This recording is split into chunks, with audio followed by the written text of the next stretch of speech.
You are listening to Something Rather Than Nothing. Creator and host, Ken Galante. Editor and producer, Peter Bauer. When I heard you go out on a couple things, I want us to do this. So I might bug you with asking you again, but we're gonna get the fodder for for everything else. And it did mess up this question again. You sound great right now. So good. I'm a massage. Take 3. All right. So, with the question of how is wellness a creative practice, as a practitioner, I think about some of my more kind of complicated cases with that question. And a lot of times, there are, of course, some simpler cases where you're presented with something and there's a kind of very easy answer, right? Or thought on what's going on.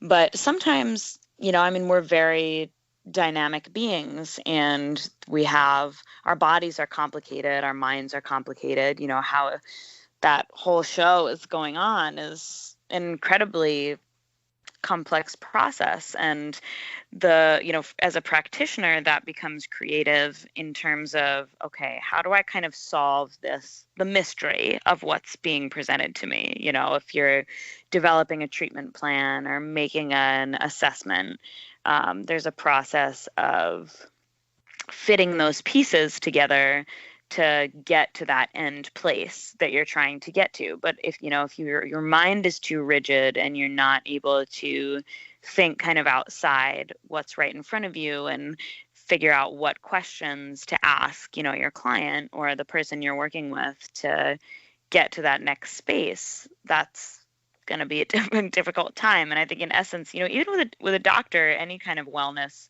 professional, there has to be that ability to go beyond what's obvious sometimes. And so in that sense, it becomes absolutely a sort of creative process.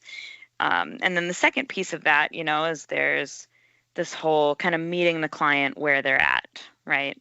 And being creative in the sense of, okay, I'm going to develop something that's not just textbook what I should be doing, but it's also going to work for the individual person. And so each case in that sense kind of becomes its own little project, so shall we say. And with working as a healer in that regard, and just your comments around the impact of art, I surmise that you see, far closer a connection between those aspects of your life and what you do than, might be readily apparent at first. Yeah, absolutely. Absolutely. I think that one of the main benefits of creativity is it gives your mind the flexibility to go beyond what's maybe black and white, or maybe right in front of you. And so about an art form that you practice more recently, I believe you've been picking up on sculpting again. Haven't done it before. And can you talk about your recent experience with that and just sculpting? I know nothing about sculpting. I'm intimidated. It's one art form where I look at artists do it, I'd be like, I haven't the slightest possible idea how you can achieve what you've achieved. I've been moved by certain sculptures. I've looked at Rodin and I've seen others, and it's amazing. I'm baffled. So with that, so tell us about sculpting and your relationship with it. Yeah, so I first had sculpted years ago in school and had kind of lost it as you know, I moved out to Oregon from the East Coast for a while and did not sculpt at all while I was out there. And then since I came back east last year, I actually reconnected with my old teacher who's retired now, but has an art studio. And he's like a mad scientist of his own right, just not in a lab. With clay specifically is the sculpture that, or the kind of medium that we use, or that I'm somewhat trained in, shall we say. But one thing I really love about working with clay that I think other visual art has, lacks, or at least this sets it aside, is the fact that you are literally putting your hands in it, you're getting, there's a whole other feeling of kind of getting involved, because there's sensation, with, you're not just drawing with a pen or painting with a brush or something like that, but there's this actual, I'm sticking my hands in this clay and I'm literally fashioning the image that I'm creating. And there's something that feels almost like, I don't know if primitive is the right word, but something that's very raw about that experience. So there's a few different parts to sculpting with clay. So the first, you create the sort of, the clay is pretty wet when you first work with it. So you have to kind of, start the sculpture and then sometimes wait until the clay becomes a consistency and it's kind of, married the air a little bit and become a little bit firmer. And there are ways to speed that process. I've recently learned about, you can use kind of like a blowtorch and use it almost like a hair dryer on the clay. Oh my. So that I know. It's pretty fun. You feel pretty powerful holding something that's spouting this big flame. I can't say I don't enjoy that. I'm very interested in sculpting now. Yeah, exactly. And then, then from there, you're able to work in finer detail, right? Because when the clay is too wet, the detail is kind of going to collapse a little bit and it's not going to be as strong and vivid. So there's definitely a timing thing there that you have to work into how that process goes. So once you've sculpted and you have the shape of whatever it is that you're making, it goes into a kiln. So there's a firing process where at a pretty high heat, the clay sits, and it's always so amazing because, for a kiln to fire, we have to wait till it's full. So there's this sense of community in the studio there, because none of our work is getting to the next stage until there's enough to fill the kiln, which is definitely a little frustrating sometimes, but I also enjoy, because sometimes, you'll have a piece you worked on and you kind of stop thinking about it, and then bam, one day, there it is. And now it's hard, right? Like it becomes this kind of rock feeling. So the next part of the process is glazing. So there's painting, different types of glaze you can use. My favorite that I've come across more recently, that for some reason I had never found when I was younger, is there's this glaze so it's essentially, one sort of base color, and then there are these little tiny granules of another color in it. So they create this kind of splash. Once you've glazed a piece, the kiln is you fire it in the kiln again, and then the color kind of sets in and hardens in a sense. And that part's always a big surprise, because until, and I'm definitely not at a stage where I've done enough, I'm not experienced enough to know really what glazing will become. So there's always this moment of like, oh shit, how's this one going to turn out, Because I have an idea, but I'm sure the idea in my head is going to be different from what I'm about to see. Exactly. And that's definitely been a little bit of a test on my patience and willingness for things to evolve, which I think is a good thing. But that's a really fun process also, just the kind of surprise element. And there's room then for learning. I've started to try and take notes of, okay, I used this color as an underglaze and this one over it, so I can kind of remember, okay, what worked what way. and have a little bit of a reference point. Yeah. But honestly, something I've enjoyed the most about sculpting is actually the experience of being in a studio while other artists are working simultaneously. I really feel like there's a certain energy or an energy shift rather, when you're working alone, which is how most of my art has been done, or when you're working around other creative minds. I feel like you're kind of all feeding into each other in a sense. And that creates a really cool space. Yeah, I really appreciate your description because Yeah.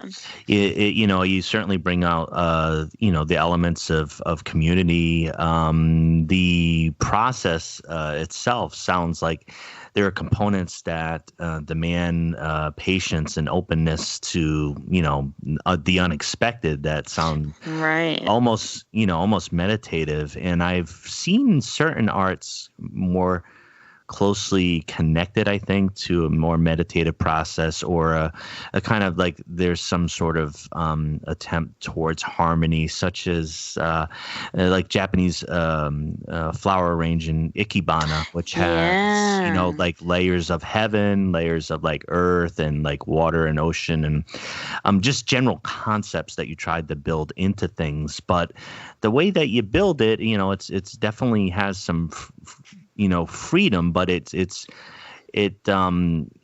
takes some patience to create that balance and that type of harmony that creates maybe the art object or what's appealing, right? Right. Yeah, absolutely. And one thing I love about art, I mean, I guess a lot of art can take a while to develop, but with something like ceramic sculpture where there's so many steps to the process, that can be a pretty long time, from starting a piece to, well, I have a hard time ever saying any of my art is finished, but to finishing it. And it's almost like you develop this relationship, a kind of tangible relationship with this thing that you're creating in a way that I think is really cool. The amount of time that any particular artist will spend on doing something. I see, I follow people on social media or friends of mine who are doing pieces of art, and it takes them a long, long time. And I don't have that concept because I'm kind of the opposite, where it's just, it's not my number one skill as far as demonstrating patience for what I'm creating. And Sure. It's really interesting to see, if you say that it is a painting or it is a song or it is a sculpture, for somebody who, operates in a different way, it's not that much of an investment, or, like not in a traditional way. It's not 8 months, right? Or 2 years, or so hearing about that, and the folks you are around in sculpting, involved in a common endeavor, that sounds like quite a different type of experience, I would say. Yeah. No, it's great, and that's something I've kind of been not on an active mission for, in my adult life, but something I have considered a lot is how rare it can be, unless you're involved in a very specific type of thing, to find community, in modern culture. And I feel like to do that through art is so cool. Yeah, when it's easier, both of us loving music to see, because the bass guitar has to be lined up with, the lead guitar and the rhythm, That's right, and the drums and the singer, and it's they have to do it a particular way. But the artist community is certainly something that can obviously shape the art or what's produced, and also the learning processes. I know you love movies. I love movies. I know might be obsessed by movies. I know I might be obsessed by movies. But I did want to talk to you about one out this summer, Midsommar. Oh my horror goodness. movie by Ari Aster. And there's some public admissions here for me. I never knew how to talk about this bizarre, lovely, brilliant, deeply disturbing movie. But beyond that, I have seen it more than once in the theater while it's in the theater. I've seen it 3 times in the theater. Oh, wow. And it is just you had recommended it to me amongst his other work, but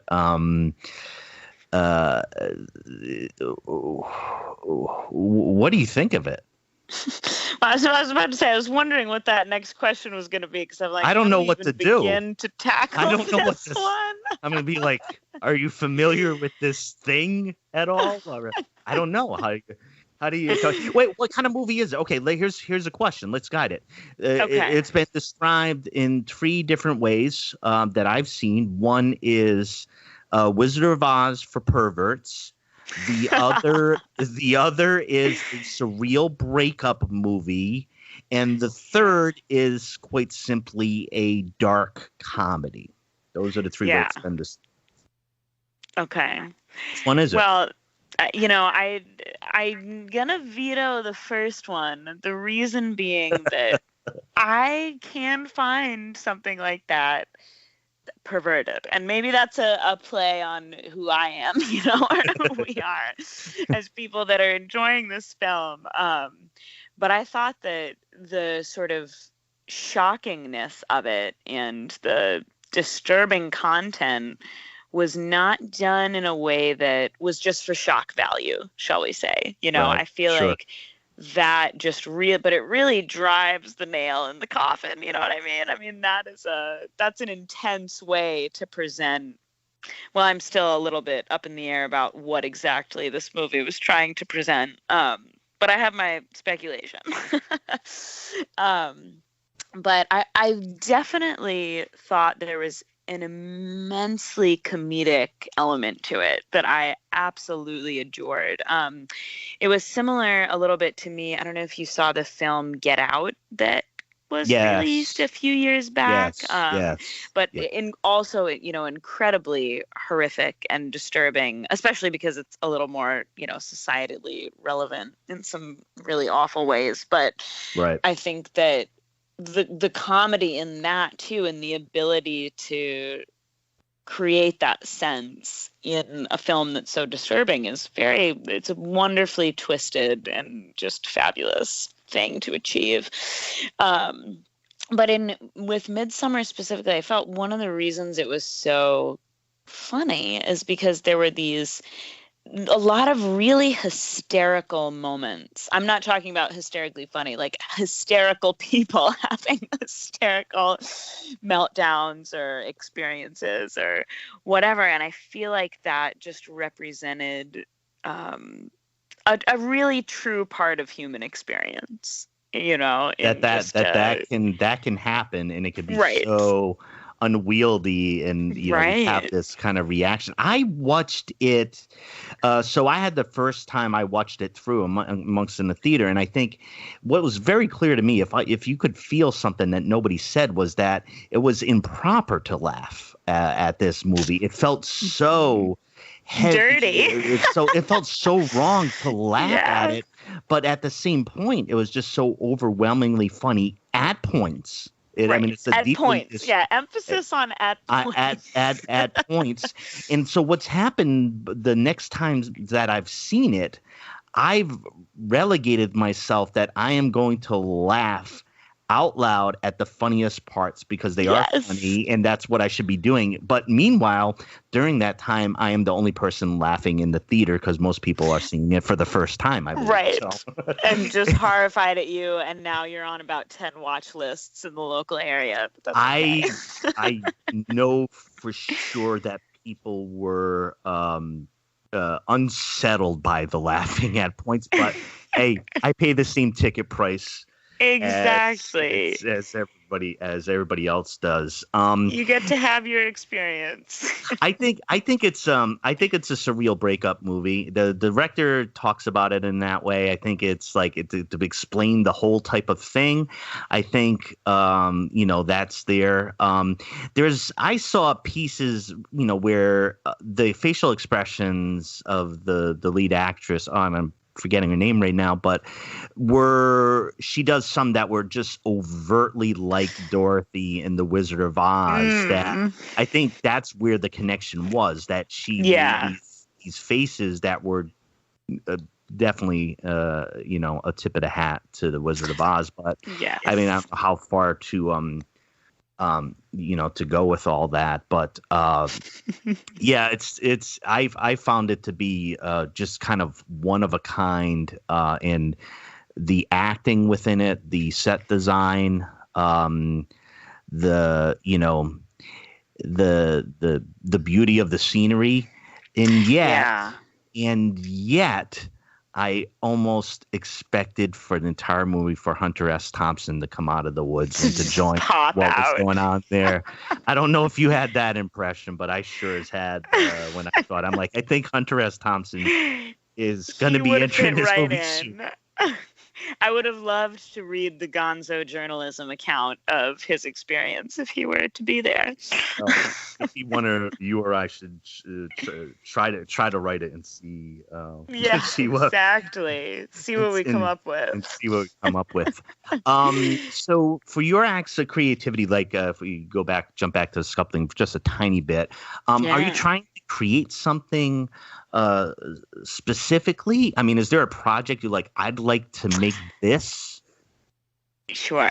Yeah. So a couple of things come to mind. And one thing, actually, this gives me some space to say one thing I meant to mention when you first asked me kind of what the significance of creativity is. But I feel like in a large way, and this is something I kind of strive for and what feels the most natural for me to try to produce in my own work, is this almost a connection to the divine, right? Like a reflection. The art will come out as a reflection of something that is greater than my life as Claire, or my humanity even, shall we say. I feel like consciousness is so vast and so much bigger than what we're experiencing firsthand, right? Like, oh, here I am sitting down in so-and-so room, and I feel like, at least with my own art, I like to try to channel something that's come from, I don't mean a higher place in a religious sense, but something that is kind of outside of my human life. You know what I mean? That's the one piece of it. And then the other piece, actually, I've always seen art or for me, it's always been a very healthy way to try to express, let's say, the darkness that resides in the inner world. Not to sound too ominous here. But it's always felt, and I never kind of meant it to be this way, but for instance, like the most recent piece that I'm sculpting has this skull face that was incredibly difficult to sculpt, actually, but I feel like there is a kind of darkness to human experience, and it can be very chaotic, and it can be very, what do I do with this? And I think to be able to express that in a way kind of heals it a little bit and creates a productive and helpful space to reconcile some of that. I don't know if that makes any sense. Well, it makes every bit of sense, and I think it's absolutely fundamental, Claire, because part of the investigation is that artists you're not going to pull out is it a thing of beauty, right? Like right. That is a component of art, but I think I've seen this and even mentioned in a previous episode around David Lynch, for example. I mean, who can create beautiful, very type of Pacific, calming, beautiful pieces and shots. But also, there's there's quite simply, death or dismemberment, Right. or blood, and in talking about his process, I believe when I was talking to Anya Khan in a previous episode, I had mentioned that about him in that process where he's seeing what he's seeing. He's engaging in transcendental meditation, and then what comes up. Like, I'll give you one like super specific and just basic examples. Yeah. I found just yesterday, like I posted pictures that I really, really like, right? So I take, I like to do photography, and one was of nature, or three of them were nature. I mean, it'd be sand, beautiful trees, what have you. And then separately, with just the same interest, same engagement, I posted one from Ripley's Believe It or Not museum. That was Chucky the doll from Child's Play. And it's scary, and his scars on the face, and it's horrific, but it's just different things interest you. And I think sometimes I'm envious of consistent people, but I don't know, I mean, within the artistic process, things will arise. And I think if we censor ourselves in what arises, we're just, it's not really going anywhere. Right. It's stifling rather than liberating. Absolutely. And so do you find yourself struggling, though, in maybe talking about, or if those components do come up, of what you're supposed to do with them? Or are you pretty open to kind of, okay, this is from me as well, or this idea or this image is from me as well, and I'm okay with it? Yeah, I feel very comfortable with that, because it's not something that I think of as wrong, or as like, oh, there's this broken piece of me that is struggling. I think it's just as real and as valid and as important a part of human experience as joy, really. I mean, of course the balance can be shifted sometimes in a way that's not ideal, shall we say. But I think it's something that I've really come to terms with. And I think there were maybe times of my life, especially, as a young adult, where I was a little too open to those things, and maybe kind of, I don't know, embraced that a little too much without balance, which I think is its own rabbit hole to fall down. But personally, I feel very comfortable with it. And I'm wondering if I'm allowed to ask you the same question. Oh, of course. Of course. I've never felt comfortable with it. Clear. Mm-hmm. I've had it. It's not like I've hidden it. Whether it's the kind of sad songs or dark songs, or the type of books that I like, and you only read or are interested in some like heavy things like Dostoevsky and Tolstoy and Russian and Faulkner. I mean, just throwing myself into difficult, many times dark, areas. I've done it, and I've done it for as long as I can remember. But I think now, and what I'm trying to do, whether it's with the podcast or doing art or an exploration for myself, I think I'm grappling with that like more head on, being comfortable with that, including things that I might create in not doing so. It's a tough one, but I would say, in perfect honesty, I would say no, I'm not comfortable with that. I don't shy away from it, but I wouldn't say I'm comfortable with it. I don't think those two things are different. Match up. Yeah. And I think, the meditation experience for me has helped guide me after I've meditated, understanding things are going to come up in the head and they're going to float away, and another thing's going to come up, and this one's red and this one's blue, this one's happy, this one's sad, and then they're all popping up. So, and it's all of those, we're kind of all of those, I think. Of course, if you ask the host, me, a verbal processor, the questions I'm asking you, I might go on for a very long time. Well, I've always appreciated that about you. I did like hearing some of your thoughts about why you're creating certain things, or what you're trying to create. Yeah. One of the questions here that I wanted to ask and ask you succinctly Sure. is, the big a big question is, what is art, and what makes an object a piece of art, in your opinion? Oh man, you're gonna have to give me a second on that one. Something comes to mind from the beginning of our conversation, right? Is that question of, if everything is art, then nothing is art. You know what I mean? Right. And Right. something like that. And I'll be honest, there are some things that I've seen that are being presented as quote unquote art that I personally just flat out think are not.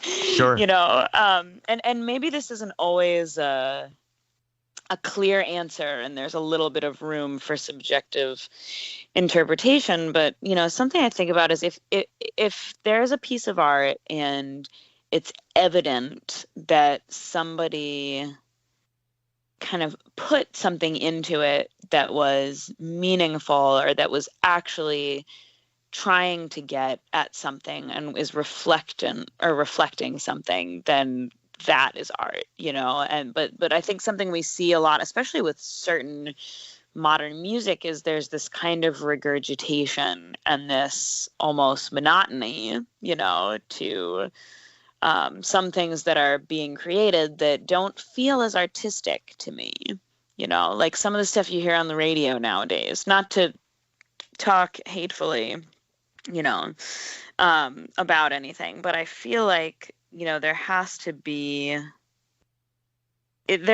some sense of, this was meaningful to the person that created it, and there's some other level and something that's going on there. Right. It has to do maybe in the process or the attempt, and Yeah. there's something. It's entering this system, and I think part of the thing is, we can certainly, that's what creates this great active debate about what's art or not, because I think it's one of those areas where, the regular person would do philosophy and not realizing they're doing philosophy, right? They can Right. talk about what makes that an object, and I think those areas are a lot of fun. Music being one of them, right? Yeah. When somebody says that's not music, what did they mean? And I think Right. it's a good point to start arguing and engage in fisticuffs nowadays, I'd imagine, but it's also a very good point to start a conversation about, Yeah. how we've arrived at those two different areas. I got a big question for you. Okay. I'm ready. Yeah. And why is there something rather than nothing? Like why is anything here? Yeah. Well, I think that's kind of the age-old question, that's been pondered for a really, really long time. And to be honest, I have to say that I think and I mean this just for myself, I think there's almost a little bit of naivety to speak about this in definitive terms, because the reality is we don't really know. But I'll give you my speculation. And to be perfectly honest, I don't believe in any sort of divine plan. I don't believe that really there is an underlying, this is the reason, I think really Right. in our human experience, it becomes more about, what are we making it? Which is a scary thing, and I think that's a reason why it's comfortable to believe something, because it gives, an explanation. We have this kind of greatest blessing and greatest curse of human consciousness, which is that we can be here and we can speculate and we can understand meaning, but then we also have to kind of fill that void and figure it out, which is as much challenging as it is beautiful. And I think, largely we create that reason. I mean, maybe I've just known too many scientists, but it seems to me that there's just this kind of cosmic soup of, molecules and the sort of goings on, the biologically,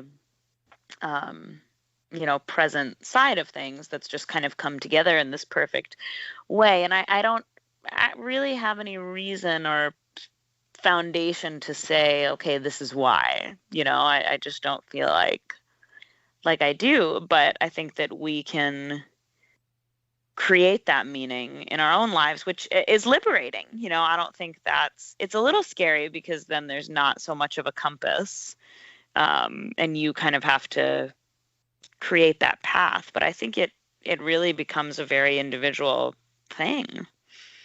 I thought you had the absolute answer for me, Claire. I thought you had the absolute answer, so that's fine. That's fine. I'll have to continue booking guests. There you go. Well, I'm glad. That's to good. make sure. Believe me, I'm sure there are people much smarter than me and readily available for you. It is a great question, and part of and I've liked it for a long time as a philosopher myself. But I also like asking philosophical questions to a wide array of people, and I find a lot more people are philosophers than would identify as such. But I think you'd ask the same type of questions that philosophers would. Just kind of like in an insular way, just ask themselves to ask everybody. But you said, it sounded like just overall, though, just a bit that I didn't know. You've been around a bunch of scientists and probably, understand that, you look at things maybe more empirically, as a like, is it there or not? And yeah, I don't know either. Hey, Claire, is there anything else you'd like to share with us about things that you're doing or your practice and your art?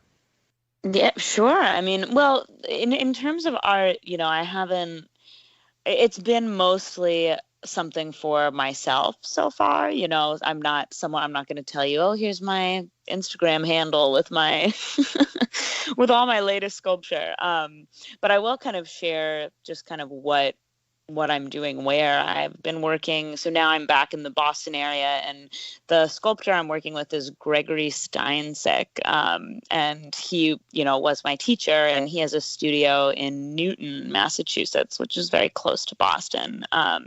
So I've been working there and kind of regaining my footing. And then I actually recently started dabbling in digital music production again, just because music, I think, is the art form that most readily speaks to me personally. And so I just moved into a new house, and I have my keyboard set up here. So we'll see where that takes me. But the most concrete thing I can give you, or tangible on your end at least, is I'm practicing aromatherapy in Arlington, Massachusetts. There's a small practice here, really wonderful practitioners, wonderful clients. And that's probably, my most time-consuming and sort of most focused and dedicated element of my life now, which can be creative, like we talked about. And I think it's important to have space for both. But that's where I'm at. All right. And of course, you being, from New York and up in, the Boston area, I expect you to, behave as properly, as you possibly can, given that. Yeah, I would assume that at the very least you would tell me that you would, no matter yes, what exactly. you do. At least pretend. No matter what you do.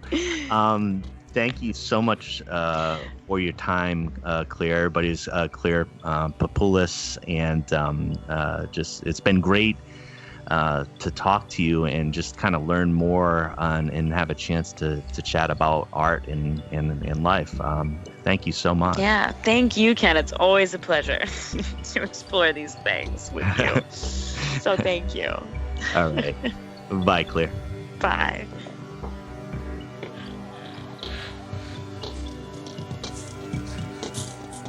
You are listening to Something Rather Than Nothing.